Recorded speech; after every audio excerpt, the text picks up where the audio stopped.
Hey everybody, mini-Hex here. It is Wednesday, October 29th, 2014, 11:45 p.m.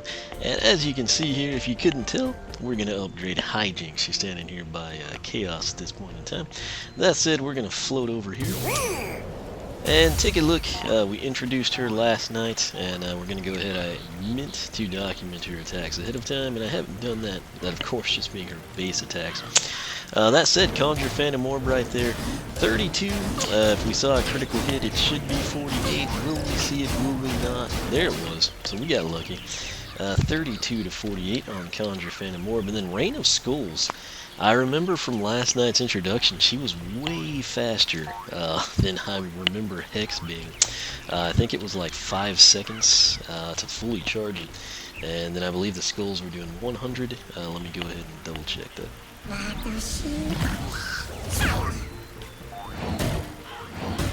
Yeah, so 5 seconds, and then 2x 100. If we had a critical, we'd have 150 on that. I'll try it one more time. I mean, just trust me on that half of 150. So, anyway, what we're going to do here, I think I have enough money. We have completed Monster Marsh, fittingly. It was our last level here this week of Halloween. The most spookular time of... You know, this brings up something that I said on the Skylander Club forum, though. If you recall from... I don't know how many people even remember this, but back in SSA, they had like an online version of the game, and I don't mean like those little mini games they have now. They had what they called Skylanders Universe, and it was like this giant little Skylands. And as you play it, you earn cash through mini games and different, adding characters and whatnot. And you could actually like theme it if you wanted it to be undead or earth or air or magic. You could come in, totally customize your Skylands, expand it, add all this cool stuff, and then of course you'd hop in the balloon with Flynn and you'd fly to like the main hub where there were like all the players and everything to interact with. And they would kind of like stylize that. If it was winter or Christmas time, there'd be snow and Christmas trees and lights. The Academy would look so freaking awesome. I mean, picture it, with Christmas lights and snow at, Christmas, maybe Easter eggs and, bright spring colors around Easter. And in particularly Halloween, even if it's like 2 weeks or so. People don't seem to cash in my opinion, on the time frames correctly, but like give it about 2 weeks or something even. Start maybe like mid-October, run it through like a day or so after Halloween, and just like make the background dark and kind of put orange lights and jack-o'-lanterns all over. I thought that would be an awesome thing to do. It's very doable with the technology today. It would be free. You would just come in one day, you'd be like, what's this stupid update about? Are they taking away the money cheats or something? And then you would come into the world and you would have snow at the Skylander Academy. Just something I think would be cool. I should probably make that one of my Skylander series. But what I was getting at is I think I have enough cash to upgrade because we've been through Chapter 7. And then that popped into my mind. So I'm going to try to do this relatively quickly. Before I do, though, Persephone, if you have played Chapter 7 yet, you will meet a fairy similar to Persephone, but a bit darker. And her name, she's in the marsh, and her name is Marcia. I have a poll up on the Skylander Club forum, Persephone versus Marcia. I cast my vote for Marcia. And let me know your thoughts. You can leave a comment here. You can also check out the poll. I will attempt to remember to link that down below. So we're going to go ahead and upgrade though. I'm going to try to breeze through this again. I know Hex like the back of my hand, so it's not that big of a deal to me. Wall of Bones for 430. This is her tertiary attack. It comes in handy regardless of the path you ultimately take. Shade Master, it kind of serves you well for defensive purposes or to retreat back. And then if you actually go with the Bone Crafter path, number 1, you'll be doing damage with it, but number 2, you can actually charge up, the Storm of Skulls and everything behind the wall for a little added security. So 430 is the price. We'll go ahead and grab that. Yes, we're sure. I do guess it's good they put that there. What I don't like, though, is that every time you have to come back in and talk to her, In Swap Force, you could like come in, and if I wanted to buy everything for her, 4 base, 3 path, and the Soul Gem, Wow Pow where applicable, we literally didn't ever have to like leave the power pod. So that was a little bit more efficient. But up next is Storm of Skulls. Will conjure 4 skulls with your Skull Rain attack. The cost is 602. Keep in mind, if these prices seem weird to you, it's because I have 7 winged sapphires. Ordinarily, I like to play through box stock and then come in with like max discounts and everything. But there are money little tricks in this game. So,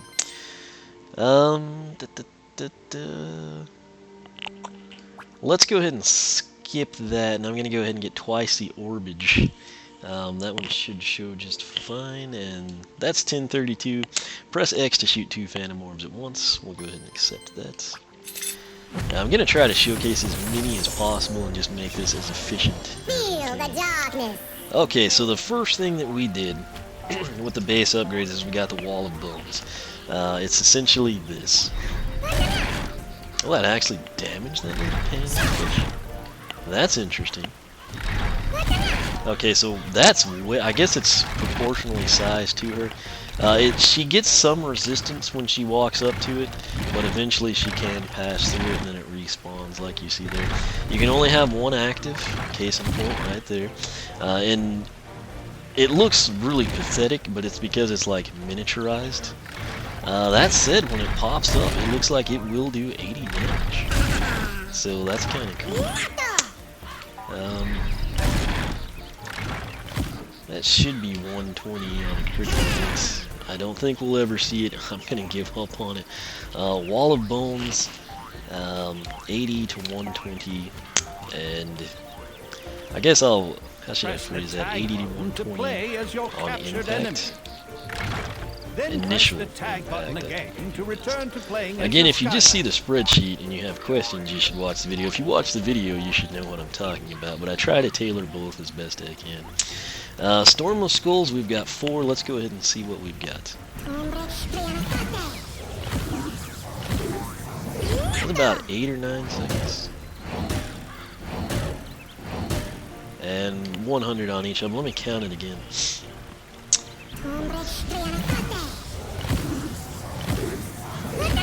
I think I'll go with 8 seconds, and everything has been 100. So Storm of Skulls, let's go ahead and put 8 seconds, and then 4x 100 to 150. So that's one of those deals. It is debatable. I have seriously considered when you go Shade Master if you're even better off getting that, or if you should just stick to the initial base Rain of Skulls. It's a kind of a statistical type thing with the time involved, but I'll go ahead now, and I know I haven't shown you twice the orbage. I want to save that one, so we're gonna upgrade, and we're gonna cash in on the Bone Fortress here. Let me see what that Soul Gem is. 3440. Hopefully we have enough money. I think we do. But we'll go ahead and grab that. Now right here you get to pick a path. Shade Master, you're going to develop the Phantom Orb, which is wicked awesome. And Bone Crafter, you're going to develop both the Skull Rain and the Wall of Bones. A lot of the hardcore Hex people I know prefer this path. Each one has their merits. For me personally, what I took in SSA the first time I had Hex is Shade Master. It is what I personally prefer with her. The biggest thing with Bone Crafter is the second upgrade, Master Caster. It really quickens the time that it takes to fire that off. Ironically, what I like the best about it is just that the compound fracture, the spiky bones there, that actually does damage when people run into it. It doesn't just like slow them down or hinder them. It literally is kind of like an aggressive Zooks Floral Defender type thing. And I'm probably like 1 in 10 people, maybe even 1 in 20 that would even tell you that. But to me, that's really the highlight of it. The best thing is, again, how quick it makes it. But I have taken it in the past, and to me, Shade Master is my preferred path with Hex. So I'm going to stick with that from Miss Hijinx here. So we'll go ahead and select that. And it looks like it's going to be one of those stupid cutscenes, even if you just pick a path. But anyway, what we need to showcase you now is the to Bone Fortress. It's going to be a larger wall, and it'll take more damage to destroy. So let's take a look at it over here. Whoops, wrong button. I'm used to Nintendo. So it's slightly larger. 1, 2, 3, 4, 5, 6, 7. I think 8 bones maybe. Note you can only have one active. As soon as I spawn the other, you know, you're pretty much done. The initial one was doing 80. That is 2. So let's go ahead, Bone Fortress. 80 to 120 on initial impact. So it's basically the same damage-wise. I guess I can expand on that. 80 to 120 on impact. Greater resistance to foes. Well, I don't know. I never know how to word this stuff in a spreadsheet. You know. That said, what I honestly like the best from her base upgrades is... Dadgum, I'm in Nintendo mode. That, twice the orb. She's shooting 2 orbs now. They look really cool. She is kind of a prism break scheme. A lot of people prefer the black orbs. They look more sinister and elegant. As you can see, the damage hasn't increased. It's still doing 32, but 2 orbs, so you basically have doubled it in that regard. 32 to 48 each orb, and you got 2. So hopefully that makes sense. Now we are ready to showcase the greatness that is the Shade Master Path. Oh, that gets annoying. I haven't even done many upgrades, and that's really, really on my nerve. Long distance orbs. Now right here they're going to turn green, which a lot of people really like. So keep that in mind, but you're going to hold X to increase the range of your Phantom Orbs. 1462 is the price with our 7 winged sapphires. Alright. Feel the darkness. Feel the darkness. Okay, so here we go. If you recall, we should dadgum Nintendo. I'm telling you. I don't know what it is, I just have that controller scheme in my head, and I always default to it. But anyway, I'm sitting here trying to compromise. That is standard, it's 2 orbs. I'm not holding X down, it's doing 32 to 48. If I stand right at this base of the first step, that goes about to that gem in the bridge. However, I'm going to hold X down now. Well, I guess it hit the bridge, so we're going to aim at that fish to the top end of Persephone. Tapped X, and it kind of dives in the water. So now I'm going to hold X. And you can see it's considerably longer. It's basically getting halfway between those 2 villains. And then if I tap it again, it just dives off. So if I line it upright, there we go. You get the idea. That's tapping it, and it goes away at the little stream. If I hold X, we basically double the distance. So, wait. Long distance orbs. Forward attack to increase distance. I'd say it's double the distance. Just, you know, I mean, there's no like measuring stick there, but that's what I would consider. Ready for another magical upgrade? I really wish. I'm gonna try to skip that next time. Alright, up next is Caustic Phantom Orbs. Phantom Orbs do increased damage. 1892 is the funky price with our 7 winged sapphires, so we'll grab that. And now it's important to note they're gonna be green still. I mean, and what I mean by that, like the smoke trail is black, but if you note that the orb itself has got that like solar green to it, I guess would be like a good color for it. But 52 apiece right there, that's a significant jump. I think a lot of people underestimate that.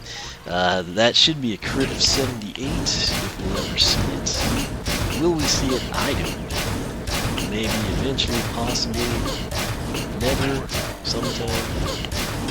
Anytime. Good grief. This is why I don't value critical hit percentages. We finally saw 2 of them, and that was a ridiculous escapade to go through.